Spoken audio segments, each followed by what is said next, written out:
오늘은 저희가 로마서 8장을 보려고 합니다. 로마서 8장은 크게 두 부분으로 나눌 수 있어요. 1절부터 17절까지, 18절부터 끝까지. 1절부터 17절까지는 사도 바울이 무슨 얘기하냐면 성령의 사람에 대해서 얘기해요. 근데 이제 성령의 사람이란 무슨 뜻인지를 사도 바울의 의미로 이해해야 돼요. 우리가 성령의 사람은 이런 사람이야, 그게 아니라 사도 바울은 누구를 성령의 사람이라고 했냐면 성령의 영향력 아래에 있는 사람을 성령의 사람이라고 했어요. 다른 말로 하면 성령의 지배 아래 사는 사람을 성령의 사람이라고 그랬어요. 그 다음에 18절부터 39절은 우리는 반드시 이긴다. 우리는 이기고도 남는다. 우리는 이길 수밖에 없다. 지는 게 불가능하다. 그 얘기를 over and over랑 하고 있습니다. 그래서 이 두 개를 합치면 어떻게 되냐면 성령의 사람은 반드시 이긴다. 이게 8장의 주제예요. 할렐루야. 오늘은 그냥 우리 결론부터 그냥 확실하게 하고 가야 될 필요가 있는 것 같아요. 우리 사랑과 지혜교회 성도들은 반드시 이깁니다. 근데 내 힘으로는 반드시 집니다. 우리가 반드시 이기는 비결은 우리가 성령의 사람으로 살면 반드시 이깁니다. 이게 결론입니다. 그러면 구체적으로 한번 보도록 하겠습니다. 자, 8장 1절 이렇게 시작하죠. 그러므로 이제 그리스도 예수 안에 있는 자에게는 결코 정죄함이 없나니 이는 그리스도 예수 안에 있는 생명의 성령의 법이 죄와 사망의 법에서 너희를 해방하였다. 자, 우리가 지난주에 이 말씀으로 너무 감동받았죠. 은혜가 되셨죠. 근데 우리가 좀 더 여기서 자세히 짚고 넘어가야 될 부분이 뭐냐면 사도 바울이 정죄함이 없다라고 말할 때 그 의미가 뭘까? 결코 정죄함이 없다. 이 말의 의미가 뭘까를 사도 바울의 논리로 우리가 한번 살펴보자는 거죠. 여러분, 우리 사랑과 지혜교회 성도들은 이제 이 부분에 대해서만큼은 분명히 알 거예요. 세상 누가 뭐라 해도, 어느 누가 우리를 반박한다 하더라도 우리가 분명히 알아야 될 것은 구원은 여정이라는 거예요. 구원은 전이다. 그래서 사도 바울은 이거를 달리기에 비유해 설명을 하고 있지 않습니까? 달리기는 반드시 시작점이 있습니다. 시작점. 근데 반드시 꼬린점이 있어요. 달리기를 시작했으면 반드시 꼬린점에 들어가야 끝나는 겁니다. 우리의 구원의 시작점이 있어요, 분명히. 그러나 반드시 우리는 끝까지 달려가야 완성이 되는 거예요. 근데 이제 사도 바울의 용어를 쓰자면, 예를 들어서 우리를 의롭다고 하셨다. 언제 우리를 의롭다고 하셨냐면 우리가 거듭나서 하나님의 자녀가 된 그 순간에 우리를 의롭다고 하셨어요. 이것을 다른 말로 뭐라고 하죠? 칭의, justification이라고 하죠.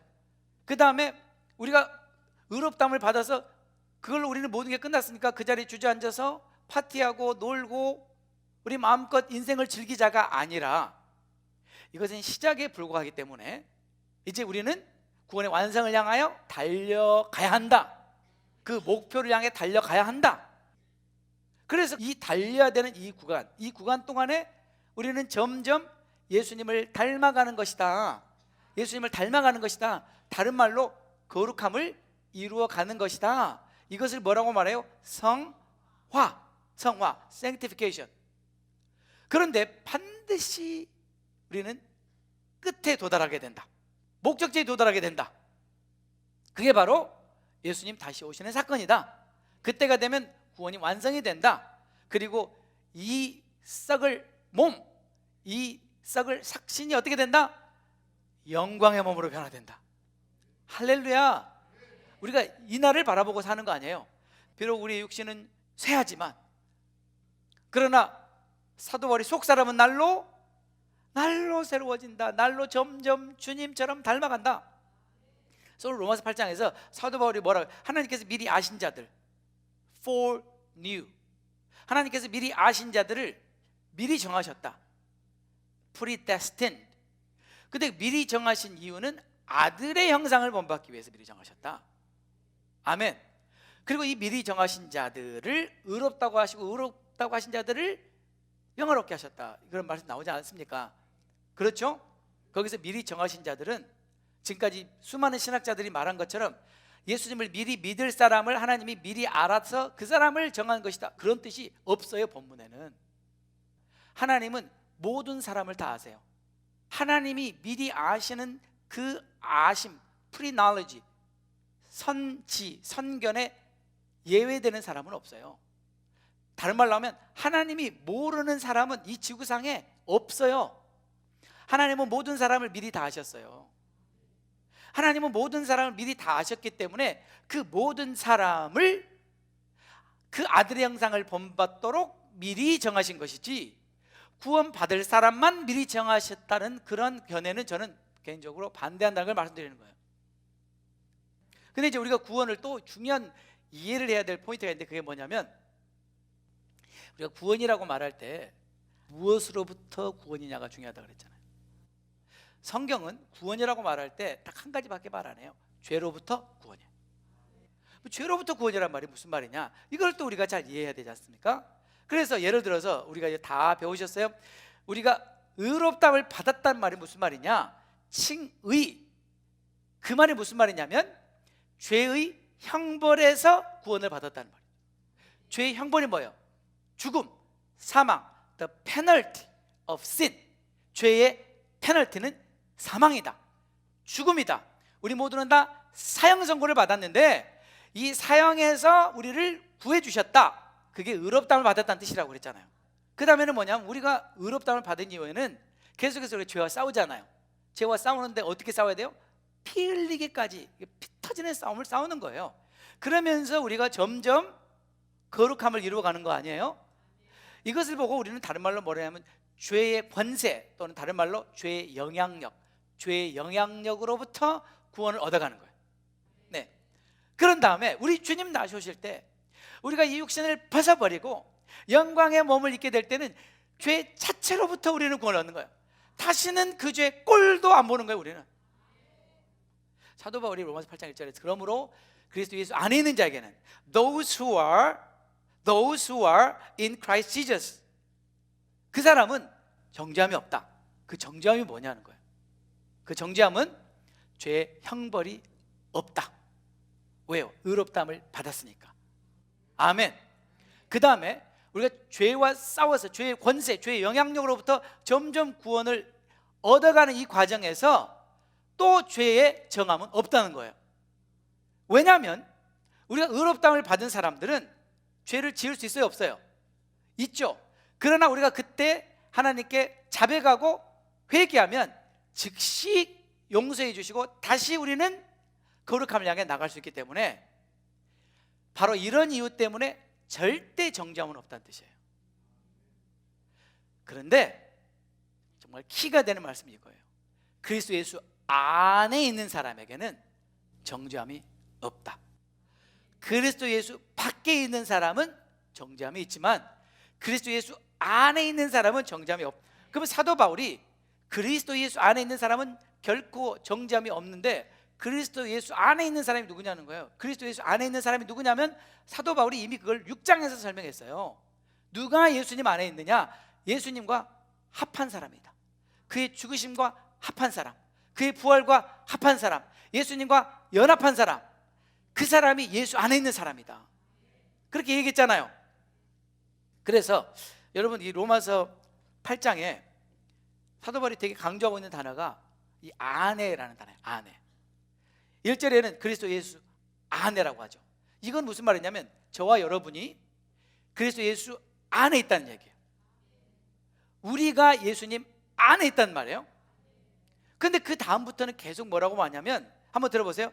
만일 너희 속에 in you, 너희 속에 하나님의 영이 거하시면, 또 10절에 그리스도께서 너희 안에 계시면, 11절에 예수를 죽은 자 가운데 살리신 이의 영이 너희 안에 거하시면, 또 11절에 너희 안에 거하시는 그의 영, 성령으로 말미암아.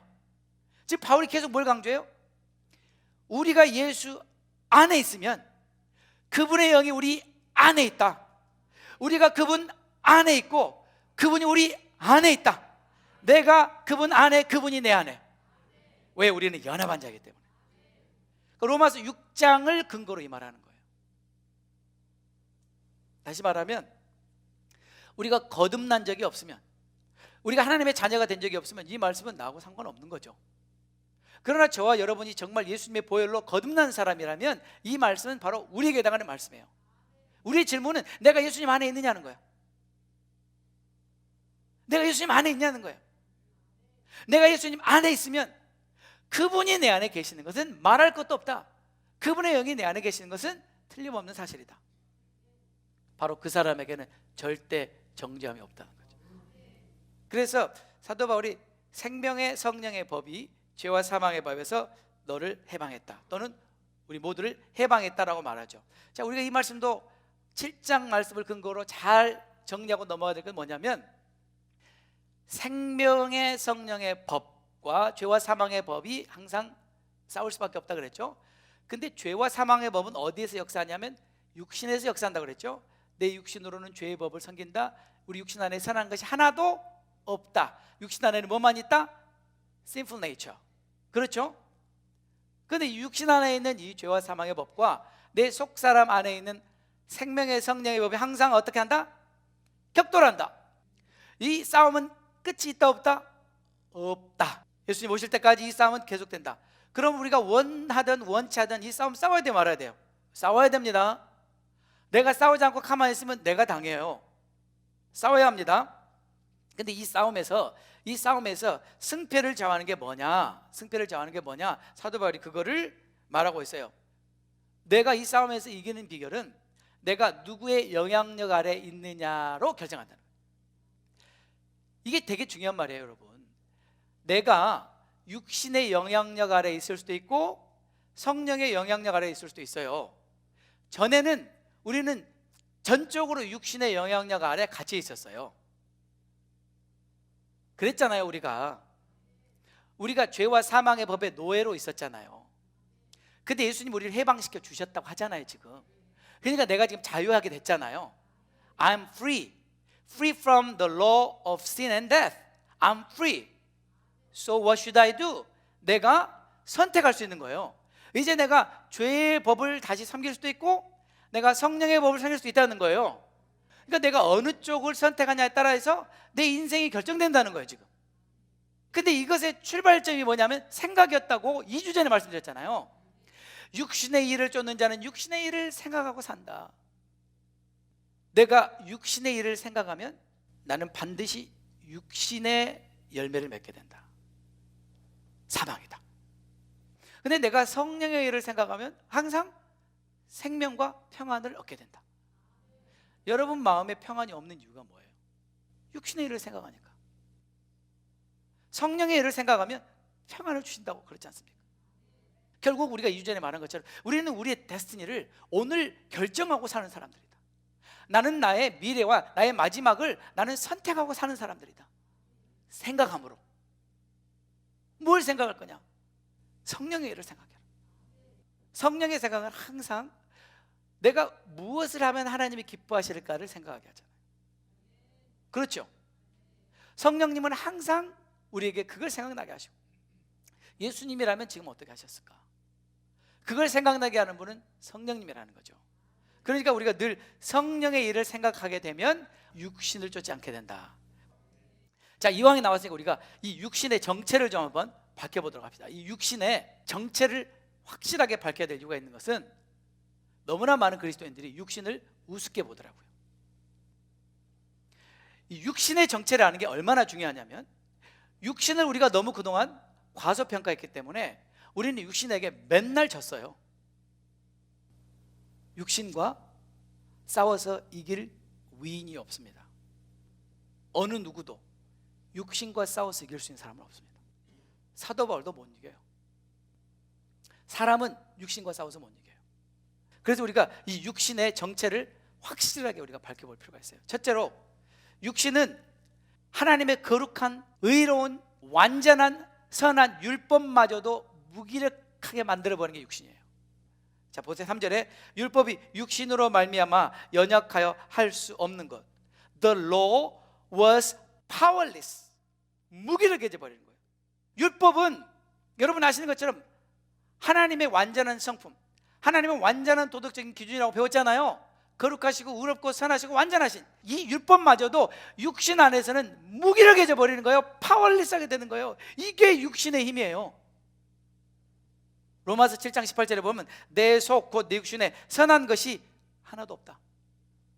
육신에는 선한 것이 없습니다. 그래서 사도 바울이 내가 육신으로는 죄의 법을 섬길 수밖에 없다. 육신에 있는 사람은 죄의 법을 섬길 수밖에 없어요. 그래서 사도 바울이 뭐라고 말했어요? 8절에서 육신에 있는 자들은 하나님을 기쁘시게 할 수 없다. 저와 여러분의 소원은 하나님을 기쁘시게 하는 겁니다. 그래서 성령님은 우리가 어떻게 하면 하나님을 기쁘시게 할까를 생각나게 해주시는 분이에요. 그런데 육신에 있는 자들은 하나님을 기쁘시게 할 수 없다. 그러니까 내가 육신에 있으면서 하나님을 기쁘게 하고 싶어요. 이거 돼요, 안 돼요? 안 된다는 거예요. 육신에 있어서는 안 된다는 거예요. 또 7절에 육신의 생각은 하나님과 왼수가 된다. 육신의 생각은 하나님과 왼수지가 아니에요. 절대 사이좋게 지낼 수가 없어요. 이는 하나님의 법에 굴복할 수 없다. 굴복하는 것 자체가 불가능하다. 그래서 여러분 사도 바울은 육신이라는 단어를 8장에서 10번이나 썼어요. 10번. 중요하다는 뜻이죠. 이 육신을 똑바로 알으라는 거죠. 근데 너무나 많은 크리스찬들이 이 육신을 제대로 알지 못하고 육신하고 친하게 지내다가 다 완전히 망하는 거예요. 여러분, 육신은 친하게 지낼 놈이 아니에요. 육신은 하나님의 왼수예요. 그러니 우리도 육신을 원수로 대해야지 친구로 대해야 되겠습니까? 그러면 우리가 새벽 기도 때 말씀드렸지만 우리가 육신이라고 할 때 이 단어의 의미가 뭐냐면 사도 바울은 두 가지 의미로 쓴다고 말씀드렸어요. 즉 정신적인 어떤 내면적인 세계와 반대되는 개념의 우리 몸의 육신이라는 그런 뜻도 육신이라고 썼지만, 그러나 사도 바울이 로마서 8장에서는 그 뜻으로 쓴 게 아니라 우리의 죄의 성향, sinful nature가 기거하는 장소를 육신이라고 그랬어요. 그러니까 그게 이 몸은 사실은 아니에요. 제 생각에는 브레인 같아요. 사실 그렇잖아요. 우리 이 밑에는 다 여기가 시키는 대로 하잖아요. 그러니까 제 생각에는 양심의 기능도 이 전두엽이 하는 것처럼 이 육신의 기능도 여기 안에 있는 쾌락의 센터가 하는 게 아닌가 그냥 상상을 해보는 거죠. 근데 이제 문제는 뭐냐면 이 육신이라는 단어가 10번이나 나왔다는 거예요. 그런데 사도 바울은 동시에 이 육신의 이러한 어마어마한 이 속성에 대한 해결책을 제시했어요. 그게 뭐냐면 성령이에요. 성령이라는 단어도 10번 나와요. 근데 성령이라는 단어는 6번 나오고 그 외에 다른 표현들을 썼는데, 예를 들면 이런 표현들을 썼어요. 그리스도의 영, 하나님의 영, 예수를 죽은 자와 가운데 살리신 이의 영, 너희 안에 거하시는 그의 영, 이런 단어를 썼어요. 그러니까 육신이라는 단어를 몇 번요? 10번. 성령이라는 단어를 몇 번요? 10번. 그런 다음에 나중에 결국 사도 바울이 이 10번 대 10번의 종지부를 찍어버리는 게 양자의 영이에요. 두려워서 그분을 섬기는 게 아니라 그분이 우리를 아들 삼아 주셨기 때문에 아버지로 섬기는 거다. 그렇게 결론을 지어버리는 거예요. 그래서 4절에 사도 바울이 육신을 따르지 않고 그 영, 즉 성령을 따라 행하는 우리에게, 육신을 따르지 않고 성령을 따라 행하는 우리에게 율법의 요구를 이루신다. 율법의 요구가 뭐예요? 율법이 우리에게 뭘 요구해요? 하나님을 사랑하여라, 이웃을 사랑해라. 사랑하고 싶은데 사랑이 돼요, 안 돼요? 정말 사랑하기 힘든 사람들이 늘 우리 주위에 있잖아요. 절대 우리 힘으로 사랑이 안 되는데 그게 율법의 요구예요. 사랑해라, 하나님 사랑해라, 이웃 사랑해라. 안 된다니까요. 그런데 육신을 쫓지 않고 성령을 쫓아 행하는 게 율법의 요구를 이루신다. 사랑하게 된다. 사랑할 수 있게 된다. 바로 그겁니다. 제정신으로 절대 사랑 못한데 술만 취하면 사랑이 나오잖아요. 우리는 제정신으로 원래 못 살아요. 어차피 우리는 뭐에 취하긴 취해야 되는데, 그래서 사도 바울이 술 취하지 말고 성령 취해라 그렇게 말한 거죠. 그 말이 성령 충만을 받으란 말이에요. 그 성령 충만하면 못하는 일을 하는 거예요. 제가 오늘 여러분들에게 이 육신의 정체에 대해서 밝혀드렸어요. 결론은 절대 육신과 붙지 마세요. 여러분, 육신과 붙으면 져요. 여러분이 육신과 싸워서 이길 수 있는 장치가 필요해요. 그게 바로 성령 충만이에요. 여러분이 성령 안에 있을 때는 육신과 싸울 수 있어요. 우리가 성령 안에 있으면 육신과 싸워서 이깁니다. 그러나 우리가 성령 밖에 있으면 100% 집니다. 다시 말하면 우리가 육신과 싸우려거든 육신 안에 있으면 안 된다. 육신 밖으로 나와서 성령 안에서 육신을 싸우라는 거예요. 근데 내가 성령 밖에서 육신과 붙어 있을 땐 육신과 싸우면 무조건 진다는 거예요. 그래서 원수 마귀는 우리를 육신으로 끌어들이는 거예요. 그 죄의 구덩텅이로 뛰어들게 만드는 거예요. 원수가 자꾸 이리로 가는 거예요. 이리 와, 이리 와서 여기서 싸우자, 여기서 붙어보자. 우리가 불에 뛰어드는 순간 우리는 불에 다 죽어요. 여러분이 나이트클럽에 가서 한잔하면서 어떻게 죄와 싸우냐고요. 내가 성령 충만하고 성령 안에 있으면서 싸워 이긴다는 거예요. 육신을 절대로 우습게 보지 마십시오. 그래서 사도 바울이 만일 너희 속에 하나님의 영이 거하시면 너희가 육신에 있지 아니하고 영에 있다. 우리 안에 성령이 거하시면 우리는 육신 안에 있지 않고 어디 있다? 영에 있다. 또 13절에 육신대로 살면 반드시 죽지만 영으로 몸의 행실을 죽이면 산다. 그러니까 우리가 살고 싶으면 죽여야 돼요. 누구를요? 육신을. 우리가 죽고 싶으면 육신을 살려주면 돼요. 그러면 그 육신은 반드시 우리를 죽여요. 내가 죽이느냐 내가 죽음을 당하느냐. 우리는 육신 행실을 죽여야 삽니다. 그래서 14절에 하나님의 영으로 인도함을 받는 그 사람이 곧 하나님의 아들이다. 하나님의 영으로 인도함을 받는다는 말은 지금 바울이 계속 같은 표현을 쓰고 있죠. 성령님의 영향력 아래에 있고, 그렇죠? 예수님 안에 있는 사람들을 말하고 있죠. 아멘. 그래서 결론적으로 15절 16절에 아주 종지부를 찍어버리죠. 너희가 받은 영은 두려움의 영이 아니다. 너희가 받은 영은 종살이하는 영이 아니다. 너희가 받은 영은 아들의 영이다. 아들 되게 하는 영이다. 하나님을 감히 아바 아버지라고 부르게 하는 강력한 영이다. 할렐루야. 그런 다음에 우리가 하나님의 자녀이면 우리는 하나님의 상속자다. 하나님의 기업을 물려받을 사람이다. 그리스도와 함께한 상속자다. 어마어마한 얘기하는 거예요. 여러분, 우리가 하나님의 기업을 물려받을 자래요. 천국을 물려받을 자라는 거예요. 이거보다 더 위대한 사건이 어디가 있어요? 그래서 아멘을 막 하고 있었더니 사도 바울이 갑자기 이해할 수 없는 얘기를 하죠. 우리가 그리스도와 함께한 상속자니 우리가 그와 함께 영광을 받기 위하여 고난도 함께 받아야 될 것이니라. 우리 구원의 여정에 고난은 한 부분으로 집어넣으셔서 하나님께서 고난을 왜 넣어놓는지는 아무도 몰라요. 근데 제 생각에 고난이 없으면 우리는 큰일 날 사람들이에요. 우리는 고난이 없으면 하나님께로부터 멀어질 수밖에 없는 사람이에요. 고난은 우리를 하나님께 더 가까이 나오게 하는구나. 고난은 우리가 하나님 앞에 무릎 꿇게 하는구나. 고난은 우리의 연약함을 인정하고 하나님 앞에 엎드리게 하는구나.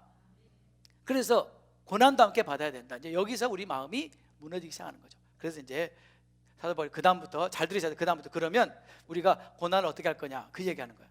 우리가 고난을 이길 수 있다. 고난도 구원의 여정에 포함되어 있지만 고난을 이기는 그 힘과 은혜도 이미 포함이 되어 있다. 그게 바로 소망이다.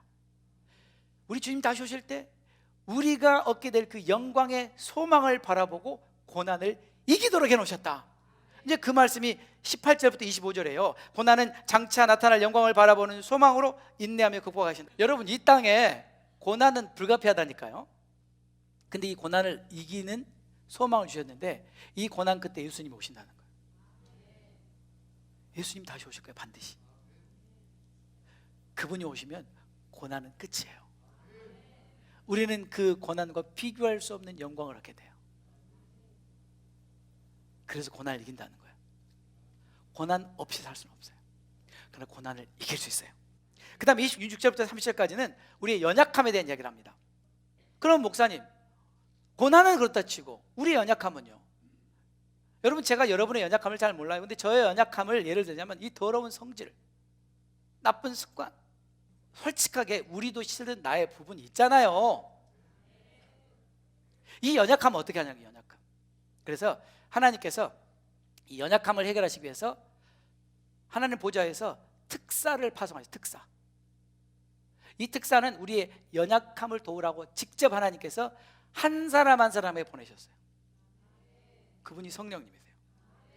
한번 볼까요? 네, 다 같이 보겠습니다. 26절 말씀에 이와 같이 성령도 우리의 연약함을 도우시나니. 아멘. 누가 도우세요? 성령님은 누구신데요? 하나님 자신이시죠. 그분이 우리의 연약함을 도와주신대요. 그 목적으로 하나님이 아예 보내셨다고요. 그러니 우리가 연약함을 이길 수 있어요? 없어요? 있죠? 아멘. 아멘이죠. 자, 그래서 지금 사도 바울이 뭐라고 말하냐면 1절부터 17절까지는 우리가 성령으로 살면 반드시 이긴다.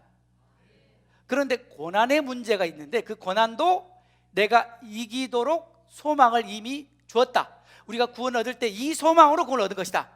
그 다음에 너희들의 연약함을 내가 도와주라고 성령을 직접 다 파송했다. 성령이면 연약함을 이길 수 있다. 성령 우리 연약함을 도울 뿐만 아니라 우리를 위해서 탄식하며 기도하신다. 그런 다음에 31절부터 39절까지 사도 바울이 뭐라 그러냐면 이걸로도 혹시 의심할 사람이 있을까 모르니까 우리가 반드시 이길 수밖에 없는 이유를 확실하게 이야기합니다. 반드시 이길 수밖에 없는 첫 번째는 하나님 우리 편이시다. 31절에 그런즉 이 일에 대해 우리가 무슨 말하리요? 만일 하나님이 우리를 위하시면 누가 우리를 대적하리요? 우리를 대적할 자 없다. 하나님은 우리 편이시다. 아멘. 그 다음에 우리가 죄와 싸워 이기기 위해서, 우리가 연약함을 이기기 위해서, 우리가 고난을 이기기 위해서, 우리가 믿음으로 이기기 위해서 하나님은 뭐든지 아낌없이 우리에게 주신다. 그 아들을 아끼지 않냐고 우리에게 주신 분이 뭘 아끼시겠느냐? 그 다음에 하나님이 우리를 의롭다고 하셨는데 누가 우리를 고발하겠느냐?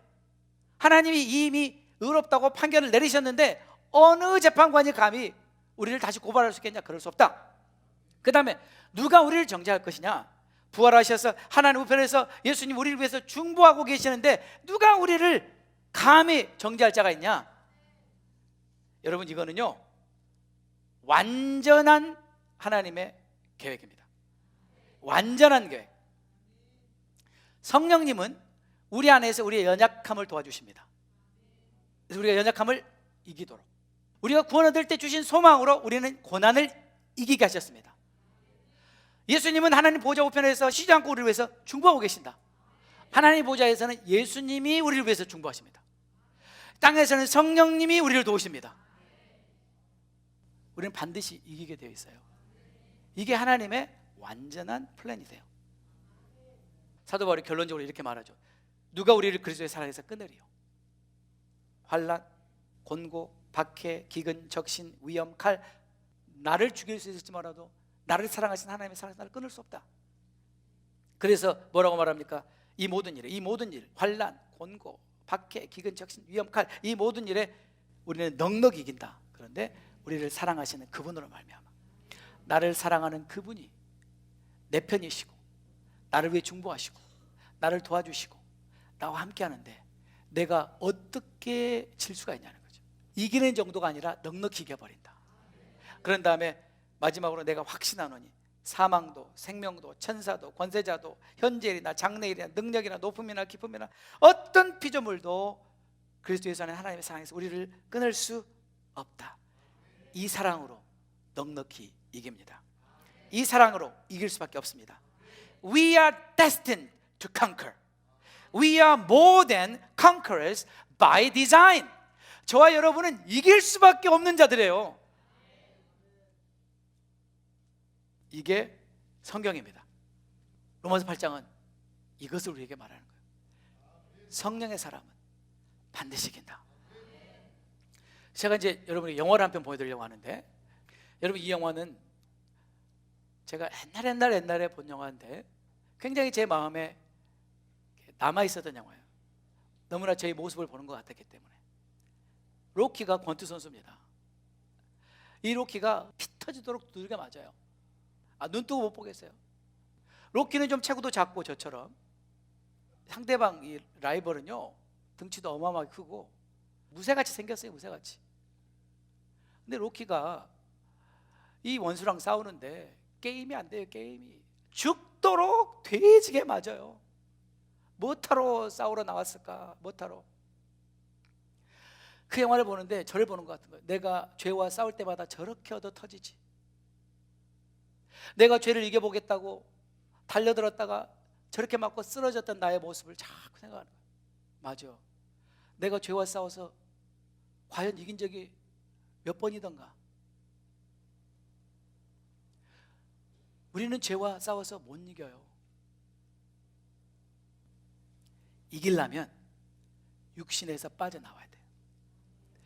우리가 성령 안에 있을 때는 이길 수 있습니다. 그래서 이 영화에 두 여인이 나와요. 주인공 로키의 와이프가 나오고 나쁜 놈 와이프가 나오는데, 나쁜 놈 와이프는 제가 볼 때 악령 같아요. 생긴 것도 그렇게 생겼어요 보면. 근데 로키의 와이프는 굉장히 선하게 생겼어요. 성령님 같아요. 로키가요 정말 이제는 소망이 없을 만큼 두들겨 맞고 못 일어날 상황이 되는데 아내 얼굴이 착 나오죠. 이 아내가 로키, 당신 힘으로는 안 돼. 성령으로 힘으로 싸워야 돼. 그런 메시지를 주는 것 같아요 얼굴에. 그때 로키가 다시 일어납니다. 마지막 라운드에 Now I'm in the Holy Spirit. 그리고 끝장내는 거예요. 한번 보겠습니다.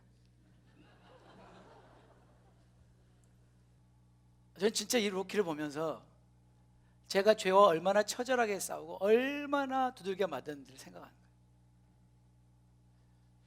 여러분은 죄와 싸워보셨나요? 우리가 육신 안에 있으면 우리는 100번 싸워 100번 져요.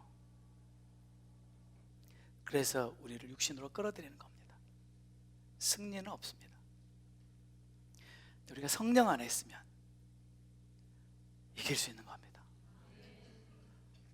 우리는 이기는 자라고요.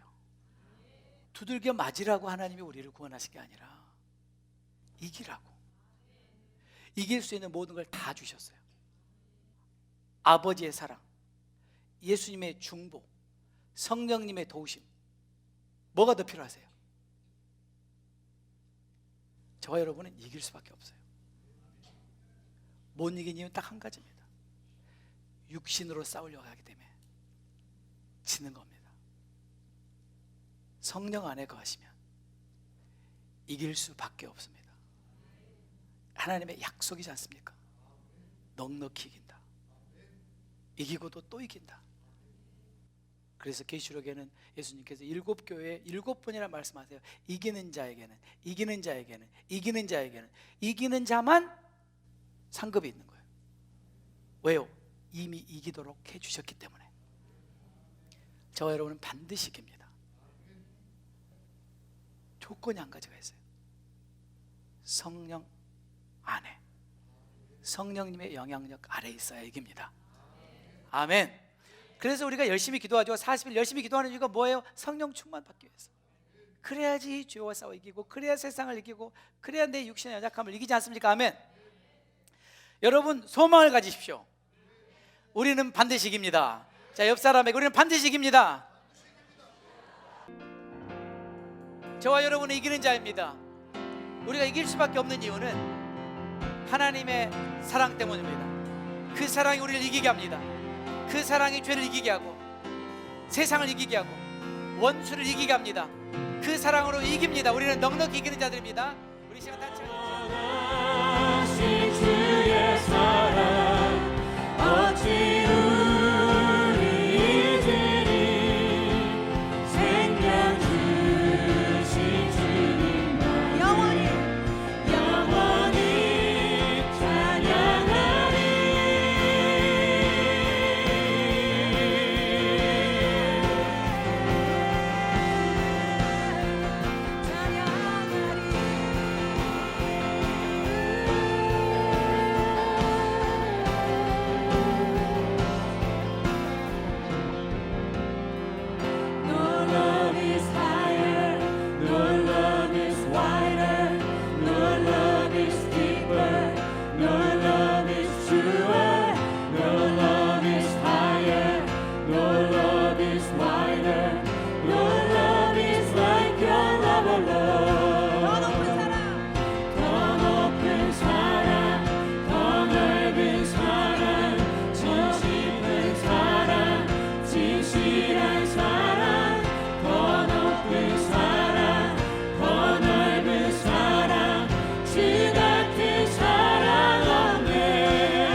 우리를 사랑하시는 이로 말미암아 우리가 넉넉히 이기느니라.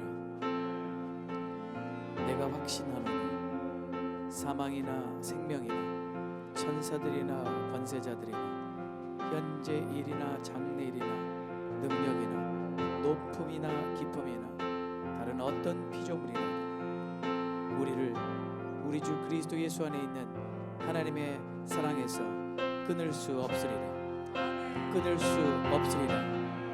이 모든 일을 우리를 사랑하시는 그분으로 말미암아 우리가 넉넉히 이긴다고 말씀하시는 주님, 우리가 이 사랑의 힘으로 말미암아 세상을 이기는 것을 믿습니다. 이 사랑의 힘으로 죄를 이기며, 이 사랑의 힘으로 유혹을 이기며, 이 사랑의 힘으로 우리가 할 수 없는 것을 능히 하게 하시는 하나님께 감사드립니다. 찬양합니다. 영광을 드립니다. 그러므로 이 사랑 우리가 노래할 수밖에 없고 이 사랑을 찬양할 수밖에 없습니다. 나를 사랑하시는 그분으로 말미암아 내가 넉넉히 이깁니다. 주여, 오늘 이 사랑이 우리의 마음에 부어지게 해 주시옵소서. 성령으로 부어지게 해 주시옵소서. 우리가 넉넉히 세상을 이길 수 있도록, 넉넉히 죄를 이길 수 있도록 성령님이 지금 우리 가운데 오셔서 우리 심령 가운데 부어주시옵소서. 아버지의 사랑을 부어주시옵소서. 그리스도 예수의 사랑을 부어주시옵소서. 넘치도록 부어주시옵소서. 충만하게 부어주시옵소서. 우리가 그 사랑 안에 잠기게 하여 주시옵소서. 사랑에 압도당하게 하여 주시옵소서. 그 사랑이 나를 장악하게 도와주시옵소서. 이 시간 그 사랑 우리의 영혼을 채워달라고 기도하겠습니다. 오늘 예배 가운데 그 사랑이 부어지게 해달라고 기도하겠습니다.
영원하신 주의 사랑